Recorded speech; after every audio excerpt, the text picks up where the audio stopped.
In this video, we are talking about multiple rounds of severe weather. The Storm Prediction Center has issued an enhanced risk of severe weather alongside a large slight risk of severe weather for today, and there's another large slight risk for tomorrow. Also, extreme heat and dry conditions are causing major problems out west as widespread red flag warnings are being issued. We're going to analyze all of that and much more coming right up. Welcome back, y'all. Ryan Hall here with the weather forecast. Did you know that on this day in 1990, there was a devastating flood in Hot Springs, Arkansas? Over 13 inches of rain fell in 9 hours. Bridges, cabins, and mobile homes were washed away overnight. And did you also know that I have 3 YouTube channels? You got this one right here. We've got Ryan Hall Extra, and we've got Ryan Hall TV. The Extra channel is going to be for extra weather stuff, educational stuff, extra live streams, stuff that I don't feel comfortable putting on my main channel. And then Ryan Hall TV is going to be all about everything else, okay? If I ever decide to do a vlog or a video about something not weather related, which will be rare, I'm going to put it on Ryan Hall TV. So go subscribe to all those channels, and let's get into talking about the weather. All right, starting off with the SPC outlook for today, and as you can see, we got 2 areas of interest. One of them's up here in Iowa, Minnesota into Wisconsin with that enhanced risk of severe weather. This place just can't get a break, it seems, as today is going to be another active day with a lot of thunderstorms, and as you can see, we've got a 5% probability of tornadoes within 25 miles of a given point in the brown and a 2% in the green. But the threat is absolutely still there for damaging wind and hail, especially in Eau Claire all the way down through La Crosse and of course into northeastern portions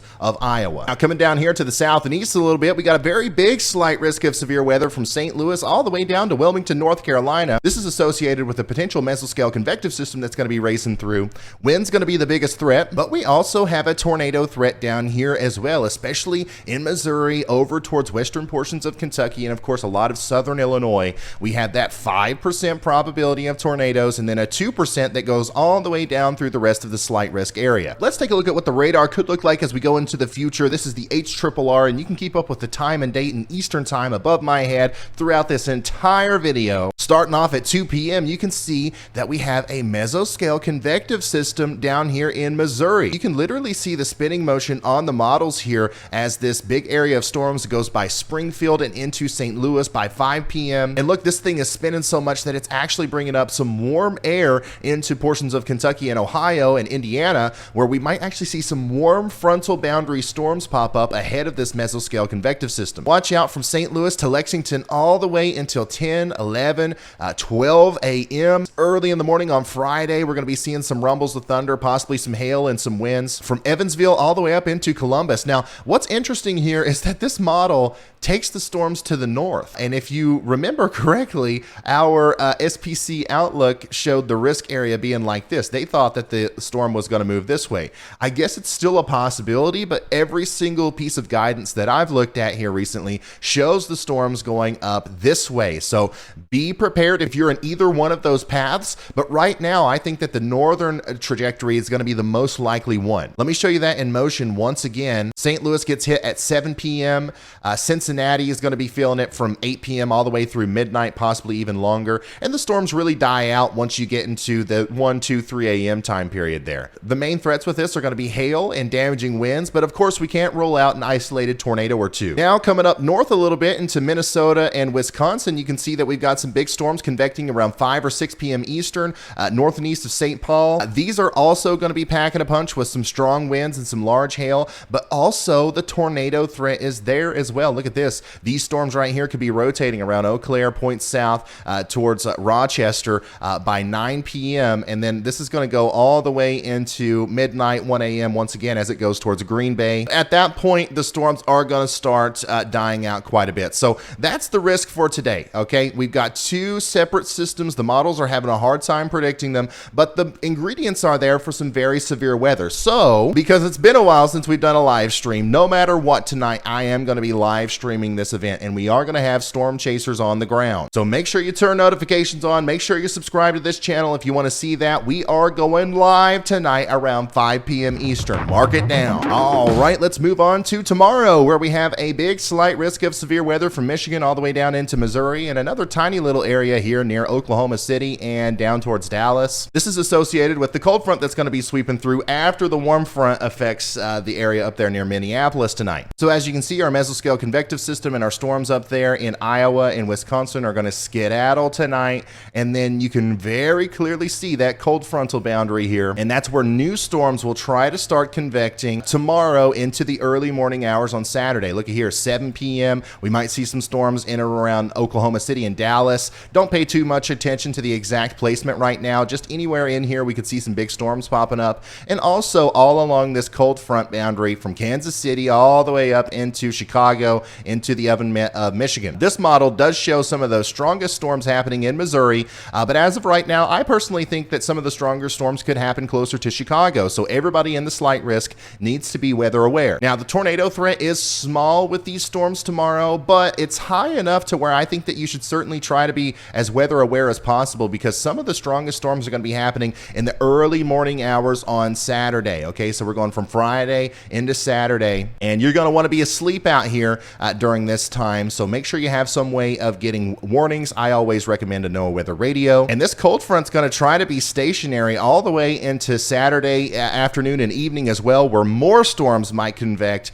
over here as we go even further into the future. We can really see that happening here on the Euro model. As you can see on the instantaneous flash rate, we've got storms all along that cold front, and they're going to keep moving right in the same areas. And watch this, on Saturday in the heating of the day, we get a bunch of convection from Texas all the way up into New England and everywhere in between. Look at this, summertime pop-up showers and thunderstorms are going to be possible from Florida all the way up into the deep south, Kentucky, mid-Atlantic regions. Everybody's got an isolated chance of a thunderstorm or two. That might continue all the way into Sunday as well. Look at that, 3 p.m. Sunday. Daylight heating is going to bring forth some steamy storms to a lot of people on the East Coast, and you're going to be thankful for them because it's going to be downright hot out there. Now, even though isolated popcorn thunderstorms doesn't sound like something crazy, it could certainly get hairy out there, okay? So make sure you're weather aware all the way through Sunday, no matter where you are on the East Coast. And speaking of hairy, we've got to talk about today's sponsor, Manscaped, the best in male grooming. Did you know that April was National Testicular Cancer Awareness Month? Well, that's why I wanted to talk about today's sponsor, Manscaped, and also some men's health issues. With men's health in mind, Manscaped has partnered with the Testicular Cancer Society to help you stay healthy and take care of down there. And with products like the Lawnmower 4.0 trimmer, men's grooming is so easy. It's waterproof, cordless, and built with skin-safe technology to give you the best and most comfortable body grooming with no mess or hassle. There's even a daggone headlight on that thing. This year, Manscaped will be donating $50,000 to their longtime partner, the Testicular Cancer Society,